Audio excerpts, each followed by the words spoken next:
헌신을 기억해 주옵소서. 하나님, 말라기 3장 10절에 하나님이 친히 약속하신 그 말씀 그대로 물질 때문에 어려움 겪지 아니하도록 때를 따라 돕는 하나님의 은혜를 덧입게 하소서. 하나님 주의 은혜를 도와시고 하늘의 신령한 것을 부어주시며 인도하여 주시옵소서. 물질 때문에 한숨 짓고 눈물 짓고 괴로워하는 일 없게 하여 주시며 주님께서 친히 주관하여 주시며 인도하여 주셔서 하나님 사할 곳이 없도록 부어주시는 은혜를 더하여 주소서. 또한 이제 주정 예물을 드렸습니다. 예물에만 고저금을 보지 마시고 예물 드린 신령 손길을 기억하시고 그 마음에 하나님께 올려드리는 저들의 소원이 다 하나님 앞에 상달되게 하시며 인도하여 주옵소서. 또한 이제 이렇게 주의 전에 나와 성경 말씀을 읽고 묵상하며 하나님이 주시는 말씀의 은혜를 깨닫고자 원하오니 우리들로 깨달아 아는 지혜가 우리 속에 있게 허락하여 주옵소서. 아버지 하나님, 이 말씀 때문에 더욱더 기뻐 뛰며 여호와 하나님을 바라보게 하시고 말씀이 내 발의 등이 되게 허락하여 주소서. 이 어두운 세상을 비치는 진리의 등불이 되게 하소서. 이제 이 백성을 복멸해 주실 때에 들어가도 나가도 복되게 하시고 우양의 새끼와 떡반지 그릇이 복을 받게 하시며 이 백성 때문에 이 도시가 진흥하고 이 나라가 되는 역사가 있어지게 도와주옵소서. 머리가 될지언정 꼬리가 되지 않게 도와주시고 남에게 구워줄지언정 구임받지 않게 도와주시며 항상 위에만 있어 하나님의 영광을 멋지게 드러내는 인생들 다 되게 하소서. 예수님의 이름으로 축복하며 기도하옵나이다. 아멘. 이 한 시간 하나님의 은혜가 더 풍성하게 임하기를 예수님의 이름으로 축원해 드립니다. 오늘 본문에 있는 말씀을 통해서 기뻐하며 소유를 다 팔아 그 밭을 사느니라, 그런 제목 가지고 말씀을 살펴봅니다. 여러분, 신앙생활에는 지름길도 없고 빠른 길도 없고 오직 정도뿐이라 하는 겁니다. 목사가 이제 설교 준비한다고 고민하면서 최고의 말씀을 먹이려고 노력하죠. 설교 듣고 그 말씀 참 스마트하다, 듣기 좋다, 현실적이다, 그런 말 들으려고 설교 준비하지 않습니다. 목사도 오직 정도로 걸어가려고 한다는 겁니다. 이 말씀을 먹고 복 받아서 강건하게 되고 내 삶 전체가 하나님이 주관하시는 삶이고 하나님의 복이 임하는 삶이 되기를 원합니다. 시편 1편에 복 있는 사람은 오직 여호와의 율법을 즐거워하며 그의 율법을 주야로 묵상하는도다. 그는 시냇가에 심은 나무가 철을 따라 열매를 맺으며 그 잎사귀가 마르지 아니함 같으니 그가 하는 모든 일이 다 형통하리로다. 여호와의 말씀을 사모하는 자, 그 말씀 가운데 그 말씀을 지켜 준행하는 자에게 이런 복이 있다는 겁니다. 신명기 28장 1절에도 보면 내가 내 하나님 여호와의 말씀을 삼가 듣고 내가 오늘 내게 명령하는 그 모든 명령을 지켜 행하면 네 하나님 여호와께서 너로 세계 모든 민족 위에 뛰어나게 하신다 하십니다. 우리나라 그 유튜버 가운데 인디아나 봅스라고 하는 분이 있는데요. 이분이 이제 일본 해수욕장에 가서 금속 탐지기로 뭐가 나올까 하고 연일 이제 바닷가를 뒤지는데 일본 후쿠오카 오모치 해변에서 금목걸이를 하나 이제 탁 얻었습니다. 그리고는 동전이 한 이 정도는 돼요. 그리고 금목걸이, 그리고 이제 잡다한 새우치. 그런데 이제 그 금목걸이를 자기 것으로 하려면 어떻게 해야 되는가 하면 파출소에 가서 신고를 해야 되는 거예요. 그러면 그 오모치 그 해수욕장에서 내가 금목걸이 잃어버렸다 신고한 사람이 있으면 그 사람한테 돌려주고 이제 수고비 얼마 정도를 주는데 아무도 신고한 사람이 없어요. 그래서 경찰관이 쭉 데이터를 본 다음에 이것은 당신이 가져도 되겠습니다 하고 그걸 주는데 그걸 가져오질 않고 이제 그 동네 금은방에 가서 이게 얼마 됩니까 하니까 왕복 항공비가 나온다 하는 거예요. 구독자가 약 7만 명 정도가 된다는 거예요. 오늘 본문에 보면요, 남이 잃어버린 금단지를 찾는 이야기가 나옵니다. 지금도 이제 전쟁을 대비해서 금을 모으는 분들이 많고요, 또 달러를 모으는 분들도 있습니다. 전쟁이 나면 한국돈은 쓰레기가 된다는 겁니다. 그러나 국제적으로 통용되는 금이나 은이나 보석이나 달러는 그 가치를 인정받는다는 겁니다. 자, 이스라엘이 이제 그 주변 국가로부터 늘 약소 국가나 늘 침략을 당합니다. 특히 이제 블레셋, 요즘 그 북한과 같은 나라죠. 전쟁하기 좋아하고요. 뭐 무기가 조금 있으면 주먹이 근질근질해 가지고 가장 만만하게 이제 남한, 그 옹진 앞바다 이런데 서해 오도 이런데 한번 때려보고 싶고, 그렇단 말이에요. 블레셋뿐만 아닙니다. 아수르, 암몬, 모압, 또 심지어는 페르시아 다 싸움 좋아하는 날들이죠. 그러니까 이스라엘은 늘 얻어 터지는 상처투성입니다. 자, 그런데 부자들이 이렇게 이제 집에 금도 은도 각종 보석도 잔뜩 있는데 전쟁이 나면 그걸 가지고 갈 수가 없어요. 물론 일부 가져가긴 하지만 전쟁이 뭐 길어봤자 한 2, 3년 되겠지 하고 2, 3년 정도 쓸 정도의 이제 은부치 그리고 이제 보석을 가지고 가고, 나머지는 다 어떻게 하는가 하면 자기 밭이 있는데 그 밭 가운데 사람들이 잘 안 가는 으슥한 데 있는 그런 밭에다가 이제 그 한 모퉁이를 파고 그 항아리를 묶고 자신이 그동안 번 금, 은, 보화, 보석 그리고 돈을 거기다 싹 넣고 항아리 뚜껑을 닫고 그리고는 이제 피난을 갑니다. 문제는 피난 갔는데 그 지역에도 적이 들어와서 다 불살당하는 거예요. 그리고 자기들이 가진 모든 금은 보화 다 빼앗기고 자기 후손까지 자기 자녀까지 다 죽게 되는 그런 비극이 생깁니다. 그리고 10년, 20년, 100년, 200년 흘러갑니다. 자, 세월이 흘러서 오늘 보면 우리가 읽은 13장 44절 이 이야기는 그때 당시에 아주 보편적인 이야기입니다. 누구나 다 아는 그런 이야기예요. 그런데 한 200년, 300년이 흘렀습니다.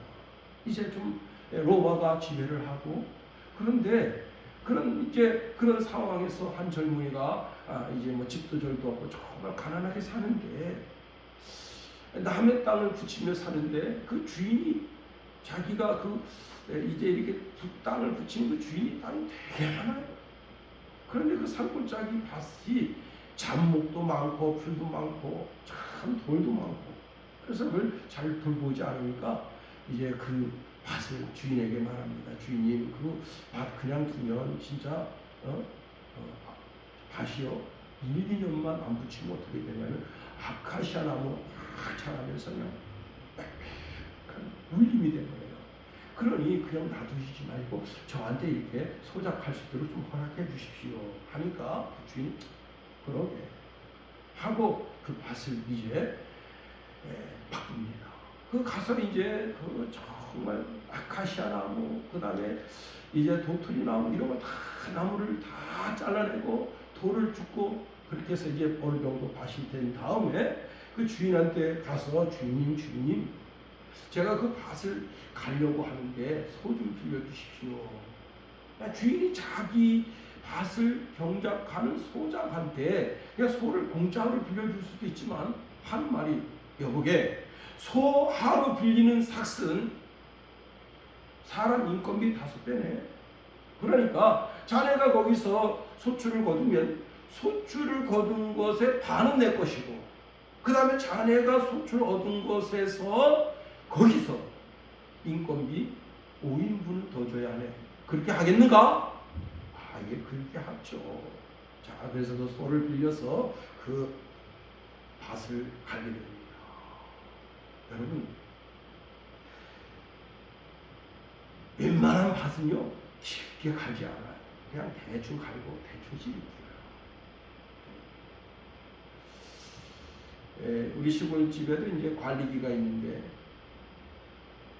관리기로 하면요 겨우 요 정도 갈려요. 그런데 우리 아버님이 트랙터를 몰고 가서 트랙터로 갈면 어떻게 되는가 하면 한 40cm, 50cm 이렇게 갈립니다. 땅이 뒤집박죽 되는 거죠.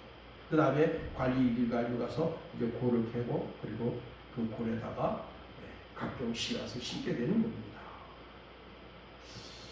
하여튼지 간에 이제 소 한 마리를 빌려서 그 돌각사리밭 잡목이 가득했던 그 밭을 가는데 그 땅을 가는 그 쇠를 버섯이라고 그래요. 버섯. 그 버섯이 일반 흙을 싹 갈 때 이렇게 돼요. 그 돌이 있는데도 스르륵 하고 그냥 이렇게 지나갑니다. 그런데 어느 지점에 딱 가는데 이게 소리가 들려요. 쨍그랑 소리가 나면서 슥 소리가 납니다. 그래서 소를 멈춥니다. 그리고 거기 무엇이 있는가 봐보니까 한 60cm 정도 되는 깊은 항아리가 있는데 거기 금은 보화, 보석이 잔뜩 들어있고 옛날 돈이 잔뜩 들어있어요. 그래서 야 이걸 어떡하지? 근데 그걸 주인에게 알리면 주인 것이 돼요. 이 밭이 주인 자기 것이 되려면 어떻게 되는가 하면 그 밭을 자기가 사야 되는 거예요. 그래서 그 항아리 뚜껑을 다시 싹 덮습니다. 여러분 이게 주인 거라면 원래 주인 거라면 지금 내가 소작하는 주인 거라면 주인이 여기 놔뒀겠어요? 이게 100년, 200년, 300년, 400년 어느 정도 지나가면서 이게 주인이 그 밭 주인이 바뀌고 바뀌어서 그렇게 되는 거지. 그러니까 이게 원래는 지금 주인의 것도 아니야. 그런데 이 밭을 사면 누구 것이 된다고? 자기 것이 되는 거예요. 자, 그래서 이제 소로 이제 그 밭을 다 갑니다. 다 갈고 경작을 딱 해놓은 다음에 집에 옵니다. 그리고는 복덕방에 가서 그 밭 시세를 알아보니 그 밭이 한 500만 원 정도 가치는 있다. 그래서 이제 자기 집 앞에 있는 텃밭도 팔고 자기 집에 있는 모든 것, 돈 될 만한 것을 다 팔아서 한 500만 원 정도를 마련해 놓고 주인을 찾아갔어.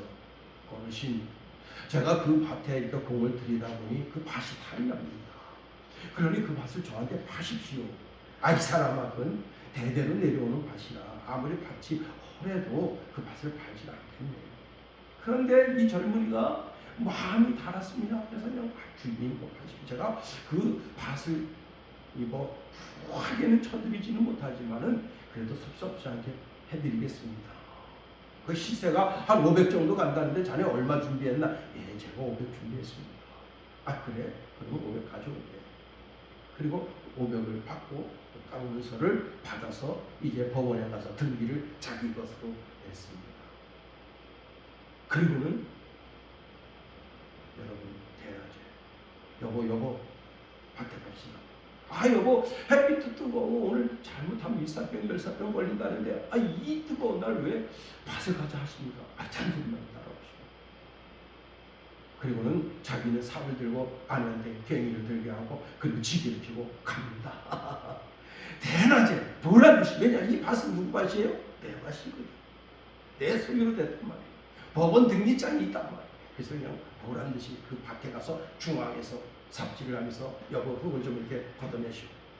항아리가 깊이 묻혔습니다. 그 항아리를 캐가지고 와서 그리고는 그 금은 보석 그리고 옛날 돈은요 10원이라도 10원이 아니에요. 10원이라도 만원이 될 수가 있어요. 어떤 동전은 시기동전인데 우리가 88 올림픽 할 때 동전 주화를 냈습니다. 그때 한정판으로 팔았어요. 예. 근데 그 주화가 지금은 100만 원으로 간다. 그렇게 되는 거예요. 자, 그래서 어마어마한 부자가 됐다 하는 겁니다. 그렇습니다. 여러분, 우리가 이 한 구절의 성경 구절을 통해서 받는 교훈이 무엇입니까? 이제 공부하는 거 다 때려치고 사업하는 거 다 때려치고 직장 생활하는 거 다 때려치고 좋은 탐지기 하나 얻어가지고 그 유튜버처럼 일본 그 바다 가서 뒤져서 보석을 캐라는 그런 뜻이겠어요? 그런 뜻은 아닐 겁니다. 그렇습니다. 오늘 본문에 있는 말씀을 통해서 우리가 얻을 교훈이 참 많다는 겁니다. 첫 번째는요, 천국의 가치는 세상에 감춰져 있다는 겁니다. 오늘 말씀을 잘 보세요. 천국은 마치 밭에 감춘 보화 같다 했습니다. 이 밭이 어디냐? 바로 세상입니다. 우리가 오늘 읽지는 않았지만 13장 38절에 예수님이 밭은 세상이요 그렇게 말씀했습니다. 이 세상 속에 보화가 감춰져 있다는 겁니다. 이 보화가 무엇인가 하면 천국의 영광이고 천국의 비밀이다. 이 보화는 아무나 찾을 수가 없습니다. 세상의 눈으로 쉽게 찾아볼 수도 없고 찾을 수도 없는 거예요. 그러면 밭이 무엇입니까? 밭은 어때요? 거칠죠. 흙먼지가 날리죠. 잡초가 억세게 자랍니다. 여러분, 발행이라는 거 혹시 아시는지 모르겠어요. 밭에 그 발행이가 나는데 이건 누가 씨를 뿌리지 않았는데도 아주 쉽게 뿌려지고 쉽게 자랍니다. 그리고 1년에 몇 번씩 여러분 풀 중에 바둑이풀 같은 바둑이풀, 그게 바로 발행이에요. 그거 가지고 이게 잠자는 사람이 이렇게 콧등에다 이렇게 깜짝 놀란다고요. 무슨 벌레가 지나가는 줄 알고, 어릴 때 그거 재밌게 이제 누가 방석 꼭 들고 있으면 귀 같은데 쓱 지나가면요, 벌레가 지나가는 줄 알고 정신 번쩍 차립니다. 그 풀이에요. 발행이 풀. 참 잘 자랍니다. 뽑고 돌아서면 벌써 파랗게. 제가 오늘 아침에도 아파트 뒤에 있는 텃밭에 여러분 삽으로다가 발행이를 긁고 왔어요. 아니 2주 전 정도에 발행이를 싹 긁었는데 또 그냥 새파랗게 나옵니다. 그렇습니다. 여러분, 아주 쉽게 자라는, 즉 아주 평범한 땅이 밭이라는 사실입니다. 그런데 수많은 사람들이 그 밭을 건성건성 갈아엎고 10년, 20년, 150년, 200년, 300년, 400년 농사를 져도 그 밭에, 그 평범한 흙 아래 숨겨져 있는 정말 인생의 삶을 손부리째 바꿀 만한 보화를 거기서 발견해내지 못하는 겁니다. 즉 세상 속에서 발견해내지 못하는 겁니다. 왜? 이것은 비밀입니다. 천국의 비밀입니다. 세상 사람들은 세상 속에 살면서 그 속에서 건성건성 살기 때문에 정말 천국 보화를 발견하지 못합니다. 그리스도인들 이상하게 생각합니다. 왜 주일만 되면 교회 가서 노래하면서 그러면서 그 교회에서 지휘들끼리 모여서 그렇게 시간을 보내지? 아니, 여러분, 돈 아깝지 않은 사람 어디 있겠습니까? 여기 지금 강대상에 11조가 올라와 있고 감사예물, 주정예물이 올라와 있는데 여러분, 기꺼이 열에 하나를 떼어서 하나님의 전에 드리고 감사헌금을 드리고 성경헌금을 드리고 각종 예물을 드린단 말이에요. 응? 아니 또 왜 세상에 재미있는 게 얼마나 많습니까? 여러분, 술 마시고 장구 치고 북 치고 노래하면서 노래방 가서 여러분 그냥 작년에 초등학교 동창회가 있어서 이제 오라 그래서 제가 이제 양주에 갔습니다.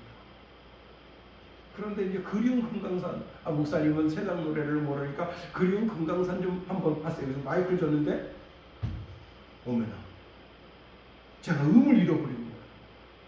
아니, 제가 청년 때 그리운 금강산을 너무 잘해가지고 사람들이 기립박수를 했었다니까. 너구예. 근데 중간에 음을 잃어버린 거야. 그래서 내가 이게 음을 잃어버렸는데 그랬더니 우리 친구가 하는 말이 역시 목사님은 천성 목사님이다. 근데 저희가요 그 음을 잃어버린 걸 감사했습니다. 목사가 세상 노래나 잘하고 그래보세요. 저더러 찬송가를 하라고 해서 멋지게 했을 텐데 목사님은 이제 목소리도 좋고 그러니까 그리운 금강산 중간에 음이 생각이 안 나요. 음이 있는데 음을 못 느끼는 거예요. 돌아오면서 하나님께 감사했습니다. 여러분, 자 보세요. 하나님 전에 나와서 예배하는 삶, 그것이 믿음의 보화, 영원한 생명의 가치를 발견한 자의 삶이라는 겁니다. 세상 사람들의 눈으로 볼 때 예수 믿는 사람은 미련한 사람처럼 보입니다. 그래서 성경은 이런 말씀을 줍니다. 고린도 전서 1장 18절에 보니까 십자가의 도가 멸망하는 자들에게는 미련한 것이요 구원을 얻는 우리에게는 하나님의 능력이에요. 고린도전서 2장 14절에 보니까 육신에 속한 사람은 하나님의 성령의 일을 받지 아니하나니 이는 그것이 그에게는 어리석게 보이며 또 그는 그것들을 알 수도 없나니 이러한 일은 영적으로 분별되기 때문이라 말씀하십니다. 고린도전서 1장 24절 말씀에 보니까 오직 부르심을 입은 자들에게는 유대인이나 헬라인이나 그리스도는 하나님의 능력이요 하나님의 지혜니라 말씀합니다. 예수 믿는 사람들은 세상에 감추어진 보화를 발견한 사람입니다. 오늘 본문의 젊은이가 아주 성실한 사람이죠. 비록 남의 땅이라도 자신의 땅처럼 소를 빌려서 아주 깊게 땅을 갈았습니다. 즉 이 젊은이는 정직하고 성실하게 이 밭에다가 자기 온 정성을 쏟은 겁니다. 그래서 이 성실함을 통해서 보화를 발견할 수 있는 기회를 얻었다는 겁니다. 그러니까 우리도 다 정직하고 성실하게 그렇게 살아서 보화를 발견했습니까? 그게 아닙니다. 보화를 발견하는데 성실하지 않은 사람도 보화를 발견하게 되는 기회가 주어진답니다. 어떤 이는 성실함과 거리가 멀어요. 그런 중에도 세상적으로 사는데 즐거움과 쾌락을 위해 사는데 그 즐거움과 쾌락을 위해 살다가 어느 순간에 하나님의 진리의 보화를 발견하게 하신다는 겁니다. 정상용이라고 하는 분이 있는데 이분은 1987년도 대학생 때 행글라이더를 타다가 한번 떨어져가지고 목 아래가 전신마비가 됐어요. 건장한 청년이 하루아침에 이렇게 전신마비가 되니까 삶이 얼마나 비참합니까? 그래서 자살하려고 하는데 자살을 여러 번 시도했습니다. 근데 몸을 움직이지 못하니까 다 실패합니다. 그런데 그 친구가 주말마다 자기 집에 오는데 여러분 이 목이야 모든 게 부러져가지고 이 감각이 없어가지고 사니까 어떻게 삽니까? 그냥 천장만 쳐다보고 낮에 누가 있는 것도 아니고 저녁에나 때야 이제 부모님이 오셔서 자기 이제 몸을 관리를 해줍니다. 그러니까 이 친구가 천장에다가 하나님 말씀을 써주고 벽면에다 하나님 써주고 좌우 벽면에다 하나님 써주고 야 이거를 들거라. 다 성경 구절 써주는데 처음에는 야 예수 같은 게 어딨어? 하나님이 어딨어? 막 부인하다가 그게요 계속 읽을 게 그거밖에 없어. 천장 누워있으면 천장에 하나님 말씀이 있어 주 예수를 믿으라. 자기 보면 여호와를 경외함이 지혜의 근본. 그래서 그렇게 성경 말씀 읽다가 이 친구가 어느 날 예수님을 구주로 고백하게 됩니다. 주여 정말 당신이 계시다면 이런 정말 절망적인 삶에서 저를 건져주십시오. 그래가지고 그 절망적인 삶에서 예수님을 영접하고 그리고 이 친구가 친구 따라 교회를 나가게 되고 그리고는 이제 어떻게 되는가 하면요. 이분이 소망 공동체라는 단체를 만들어서 자기처럼 그 불행한 처지에 있는 사람들을 돌보는 시스템을 만들게 됐다는 거예요. 우리말에 이런 말이 있어요. 인생에 3번의 기회는 온다. 자, 어느 집에 태어나느냐에 따라서 기회가 주어진다는 겁니다. 금수저냐 흑수저냐. 또 결혼할 배우자를 만나는 것이 기회가 주어진다 하는 겁니다. 그냥 결혼할 상대가 딱 보니까 그 집이 엄청난 부잣집이야. 그래가지고 시집 올 때 당신 경제적인 능력 없으니까 내가 아파트 하나 살게. 7억 원짜리 아파트 하나 삽니다.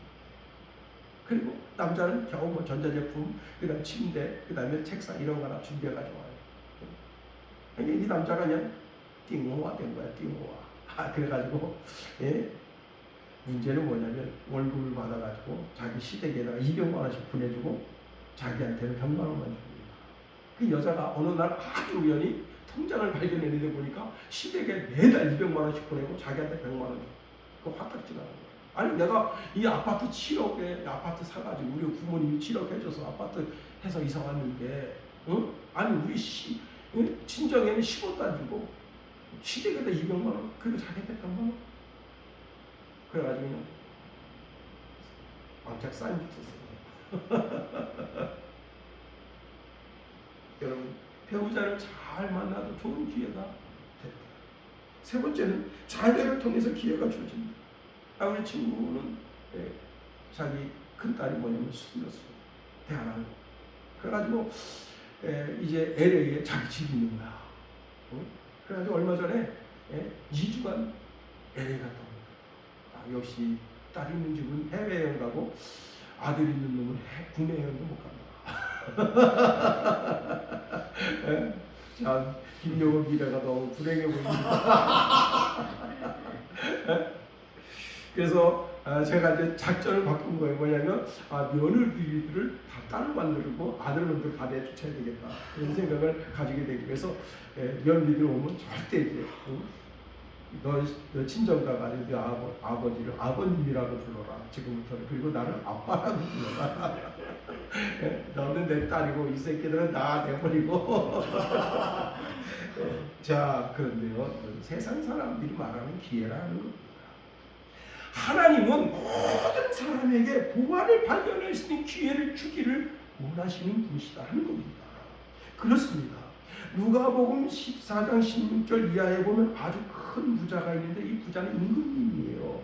그런데 그 임금님의 아드님이 결혼식이 돼서 사람들을 초대하는데 이제 여러분 그래도 임금님 아들이 결혼하니까 격식에 맞게 그 시대에 그 나라에 어느 정도 좀 되는 분들 초대장을 보내가지고 우리 아들이 결혼하니까 오셔서 이게 자리를 좀 빛내주십시오 하는데 땅 부자가 내가 땅을 사서 못 갑니다. 여러분 소부자 소를 그냥 몇천 마리 있는데 내가 소를 탔는데 그 소가 힘이 센지 약한지 그 시험해봐야 되겠어. 그래서 못 갑니다. 어떤 사람은 내가 결혼해가지고 지금 그래서 못 갑니다. 다 이런 핑계 저런 핑계 대고 안 오니까 그 주인이 화가 났습니다. 그래서 이번에는 어떻게 했느냐? 시내 거리에 그리고 골목에 가난한 자들, 병든 자들, 소경들, 전원자들 다 데려오라 했어요. 근데 그분들을 다 데리고 왔는데도 그 자리가 부족해. 그래서 이번에는 어떻게 했느냐?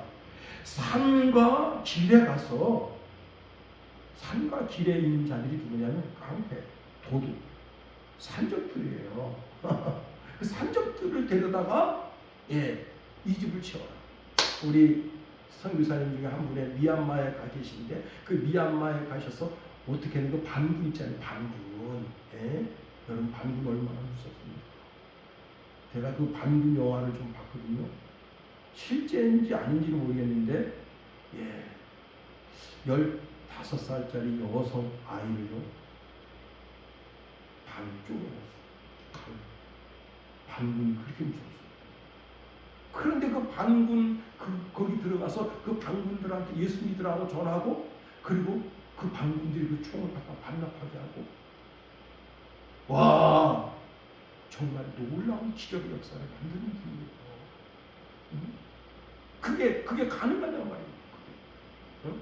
말이에요. 이 산적들한테 한국 사람이 같은 동포도 아니고 산적들한테 가가지고 그 반군들한테 가서 예수 전하니까 그 반군이 그럼 예수 믿겠다.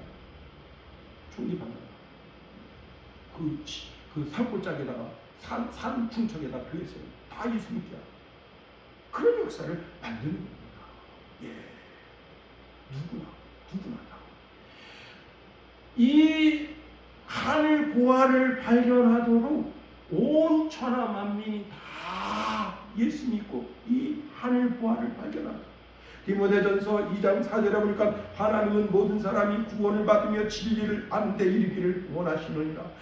에스겔서 18장 23절에 보니까 주 여호와의 말씀이니라. 내가 어찌 악인이 죽는 것을 조금들 기뻐하랴. 그가 돌이켜 그 길에서 떠나 사는 것을 어찌 기뻐하지 아니하겠느냐. 디도서 2장 11절에 보니까 모든 사람에게 구원을 주시는 하나님의 은혜가 나타났다. 그렇습니다. 모든 사람이 이 보화를 발견하기를 원한다. 두 번째, 자, 부활을 발견한 자만이 기쁨을 누린다는 겁니다. 이 젊은이는 부활을 발견한 후에 그 마음에 세상이 줄 수 없는 큰 기쁨, 그 기쁨이 임했습니다. 성경에 이렇게 말씀하고 있네요. 사람이 이를 발견한 후 숨겨두고 기뻐하며 돌아가서. 여기 주목할 단어가 기쁨이라는 단어죠. 그렇죠? 예. 성경 안에서 이 기쁨이라는 단어가 들어간, 동일한 단어가 들어간 구절을 제가 여러 구절을 찾았습니다.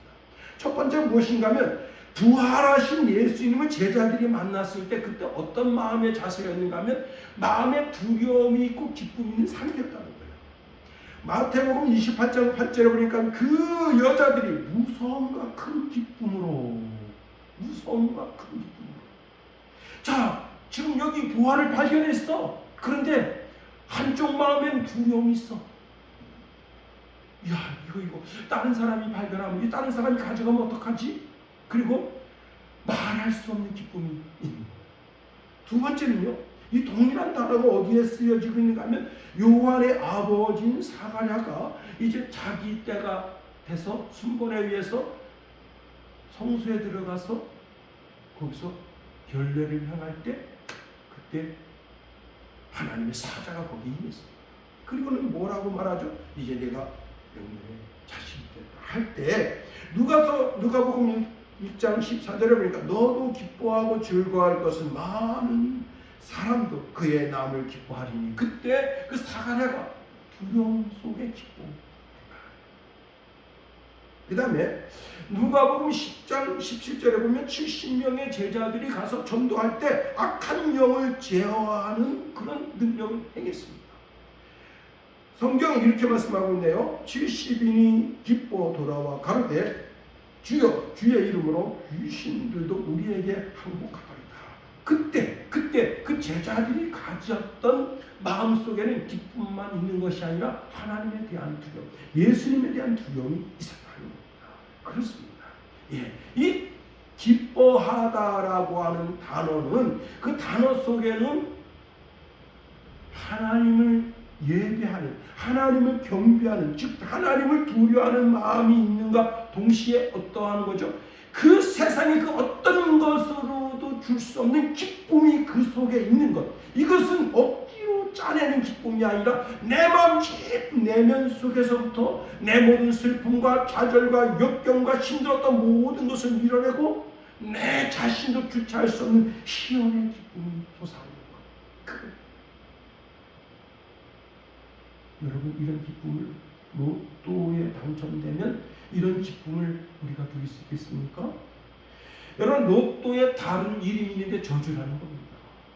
로또의 저주. 예.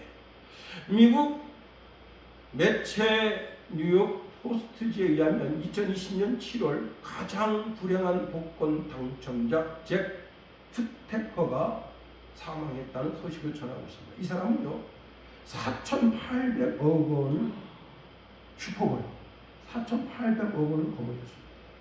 근데 원래 이 사람은요 성공한 사업가여서 백만장자였었는데, 자, 이 사람이 이 슈퍼볼에 당첨되고 난 후에 돈을 막 훔쳐망청 쓰고요. 그 다음에 이혼당하고요.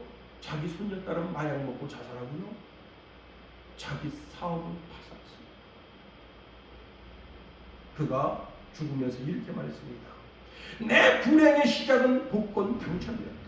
차라리 복권을 찢어버렸더라면 좋았을 것입니다. 이게 로또의 저주다. 며칠 전에 이제 한 달 전 정도에 이제 우리나라의 그 로또에 당첨된 사람들이 어떤 삶을 사는가 한 3가지 정도를 보여줬는데 다 파산했습니다.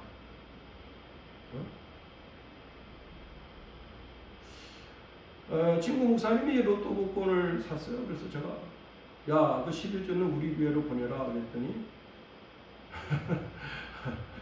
내가 우리 교회다 내지 왜 너 교회다 내냐 그래서 내가 너 그래서 로또가 안 되는 거야.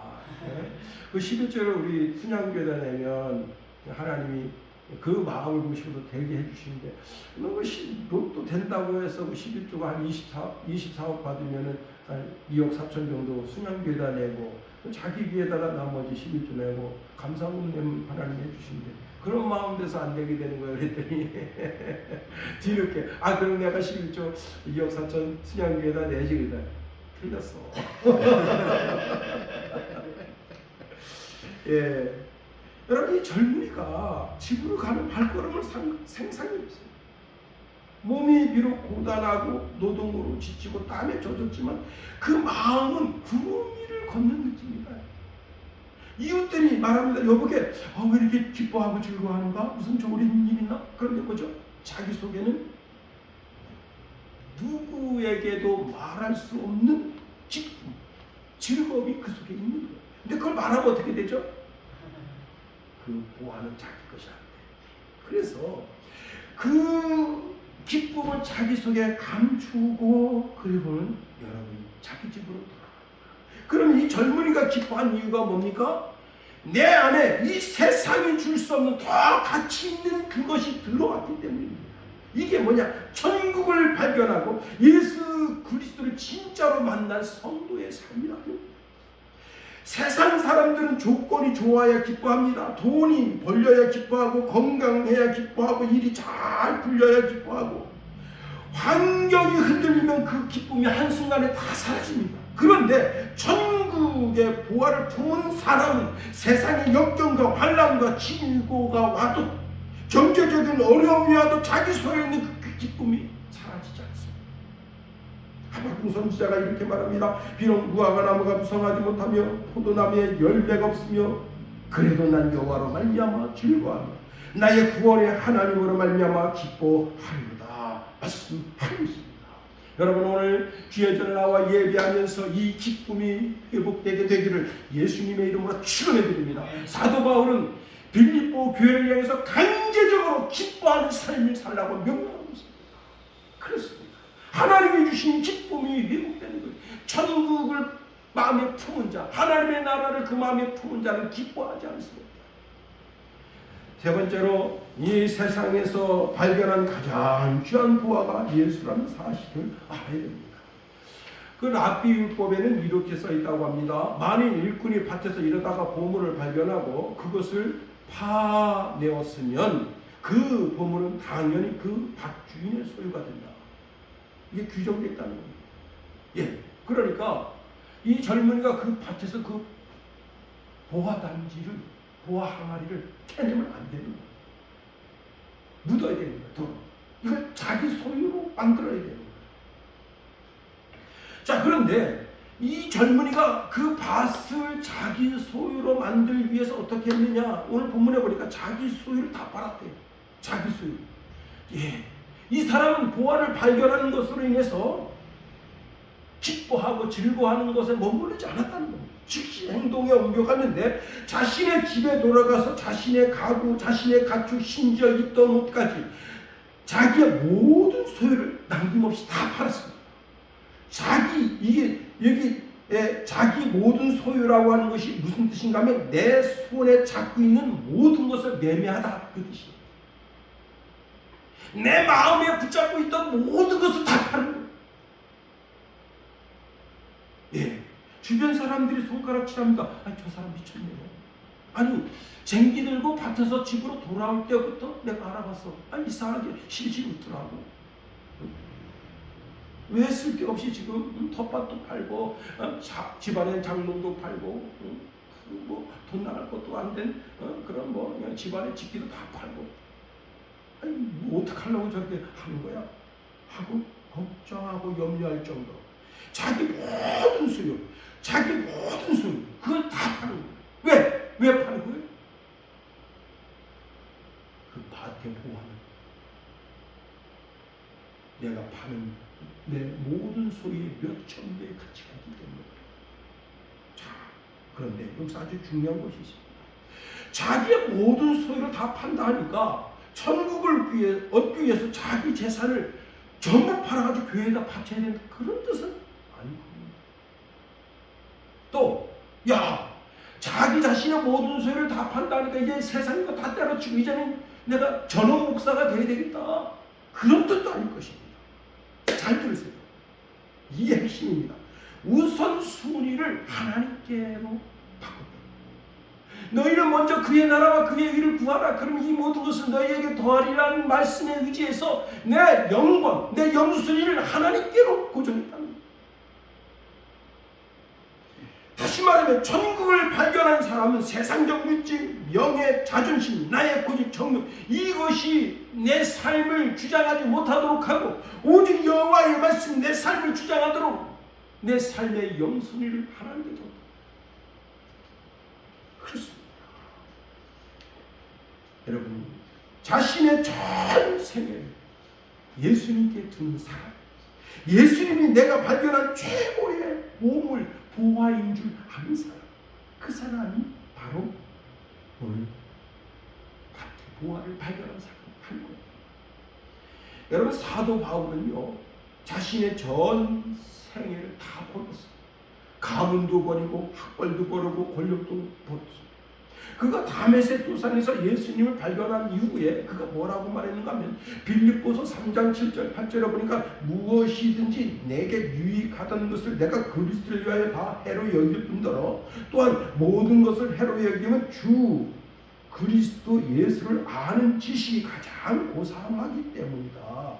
내가 그를 위하여 모든 것을 잃어버리고 배설물로 여기면 그리스도를 얻고 배설물로 영순위를 하나님께 줬다. 미국에 이제 9살 난 소녀가 갑자기 배가 불러요. 그리고 막 복통에 견딜 수가 없어요. 애가 자지러지고 오니까 그 애를 데리고 이제 한밤중에 엄마 아빠가 차를 몰고 가까운 인근 병원에 갔어요. 병원에 가서 다 조사를 했는데 아무 이상 없죠. 그래서 집에 왔는데 애가 좀 이따 또 막 못 견뎌합니다. 너무 배를 아파하고 막 침대에서 막 애가 손대서 막 그러니까 엄마 아빠가 다시 또 이번에 그 병원 말고 다른 병원, 그 병원 갔는데도 그 병원에서도 이상이 없다. 자, 그래서 이제 그 도시에 있는 모든 병원 다 가봤는데 안 돼. 그래서 할 수 없이 보스턴 찰드런 호스피탈에 갔습니다. 거기가 이제 전 세계의 어린이 병원으로는 최고 병원이라네요. 갔더니 소화기 질환인데 희귀 질환으로서 음식물을 먹으면 그 음식물을 그 안에서 이 위나 소장, 대장이 이걸 뭐라는가 이게 해로운 물질을 여기고 거기서 막 이걸 배탈하는 위도 그렇고 소장도 대장도 막 그러니까 이게 막 뒤틀리는 거예요. 그래가지고 이 아이가 엄마는 천국 가고 싶어요. 거긴 아프지 않잖아요. 그래가지고 이거 음식은 어떻게 나오면 인생 참 비참한 겁니다. 그때부터. 응? 그러니까 막 이 튜브로다가 짜서 넣어주는데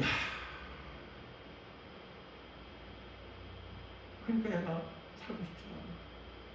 그런데 이제 언니하고 그 집 앞에 이제 큰 나무가 있는데 그 언니하고 그 나무에 올라가서 놀래. 나는 그 나무에서 올라가서 놀다 떨어지면 어떡할까. 근데 그 나무에서 올라가서 놀다가 그러면 어떻게 발을 잘못 뛰다가 이렇게 그 나무 안에 텅 폈는데 9m 속으로 처박힌 거예요, 얘가. 그래서 이제 군인에서 왔어요. 왔는데 애가 어디쯤 있는지 모르니까 이걸 나무를 함부로 자를 수 없어. 그래가지고 9시간 만에 그 애를 거기서 꺼낸 겁니다. 그런데 애가 거기서 그 안에 들어갔다 나왔는데 몸에 상처가 없어. 타박상 조금만 있고 걔가 놀랄만한 이야기를 합니다. 그가 엄마한테 이렇게 말했어. 엄마, 어두운 나무 속에서 정신이 잃었을 때 아름답고 평화로운 곳에 갔었어요. 거기서 하나님께서 집으로 들어가면 내 병이 다 나았을 것이라 말씀하셨어요. 그 통나무에 한번 처박히고 나온 뒤에 복통이 사라진 겁니다. 애가 9살짜리가 임신한 것처럼 배가 이렇게 둥그래서 그 배도 숨을 꺼진 거예요. 그리고 그때부터 이 아이가 천국 전도사가 된 겁니다. 여러분, 세상 거 다 가지고 있어도 천국을 이루면 아무 소용 없어요. 여러분, 우리나라의 삼성의 이병철 회장이 한 목사님의 전도를 받고 이렇게 말했다는 거예요. 천국이 과연 있겠는가? 여러분, 내가 지금 목숨이 경각에 달렸습니다. 그러면 어떡하죠? 내가 좀 죽어가는 게 느껴져. 그럼 어떡하죠? 일단 예수 믿고 말야지. 천국이 있겠는가? 자네가 나한테 소개하는 그 천국이 과연 있기는 한가? 마태복음 16장 26절에 보니까 사람이 말며 온 천하를 얻고도 제 목숨을 잃으면 무엇이 유익하리? 사람이 무엇을 주고 제 목숨을 바꾸겠느냐? 여러분, 활짝 핀 꽃도 10일밖에 못 간다. 인생이 이렇게 짧다는 거예요. 야고보는 인생이 아침에 잠깐 있다 사라진 안개와 같다는 거예요. 우리가 몇십 년 더 살아도 결국은 죽지만 예수 믿는 사람은 어떻게 영원한 생명을 가지고 있는 거예요. 예수님께서 우리에게 약속을 주십니다. 나는 부활이요 생명이니 나를 믿는 자는 죽어도 살겠고 무릇 나를 믿는 자는 영원히 죽지 아니하리니 내가 이것을 믿으라 말씀하십니다. 그렇습니다. 여러분, 이제 말씀을 마칩니다. 그렇습니다. 보화를 발견하셨나요? 예수님이 나의 보화이심을 아셨습니까? 하나님께서 천국을 내게 소유권으로 주시는 것을 아셨습니까? 여러분, 진정한 보화를 발견했다면 이 한 주간 그 보화를 발견한 사람의 기쁨, 즐거움으로 사십시오. 그리고 그 보화를 내 것으로 만들기 위하여 영순위를 하나님께 두고 하나님 말씀 가운데 준행하는 저와 여러분이 되기를 예수님의 이름으로 축원해 드립니다. 기도하겠습니다. 하나님, 우리를 붙드시며 인도하소서.